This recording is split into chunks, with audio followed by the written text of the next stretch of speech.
হযরত ইয়াকুব আলাইহিস সালাতু ওয়াস সালামের 12 জন সন্তান ছিল। 11 সন্তান মিলে এক সন্তান হযরত ইউসুফ আলাইহিস সালামকে কুয়ায় ফেলে দিয়েছে। তারা মিথ্যা ঘটনা সাজিয়ে তারা বলেছে যে বাঘে কে ফেলেছে।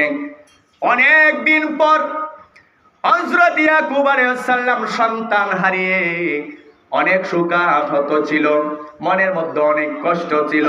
11 সন্তানের প্রতি অনেক রাগান্বিত ছিল, রাগ অভিমান ছিল। অনেক বছর পর হযরত ইয়াকুব আলাইহিস সালাম মিশরে রাজা হিসাবে তার সন্তান ইউসুফকে পেয়ে গেলেন। অনেক বছর পর ইয়াকুব আলাইহিস সালাম হযরত ইউসুফ আলাইহিস সালামকে পেয়ে 11 সন্তানের প্রতি যে রাগ অভিমান গুসা ছিল, এক ইউসুফকে পেয়ে সব রাগ অভিমান ভুলে গিয়ে সন্তানদেরকে মাফ করে দিয়েছে।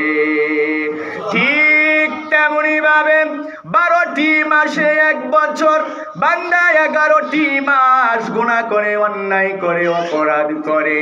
মাহে রমজান একটি মাসকে পেয়ে যখন বান্দা ইবাদত বন্দেগী শুরু করে, তারাবি পড়ে, রোজা রাখে, ওই তারাবি রোজা কোরআন তেলাওয়াত জিকির আজকারের বরকতে আমার আল্লাহ তাআলা বান্দার 11 মাসের গুনাহ মাফ করে দেয় রমজানের খাতিরে।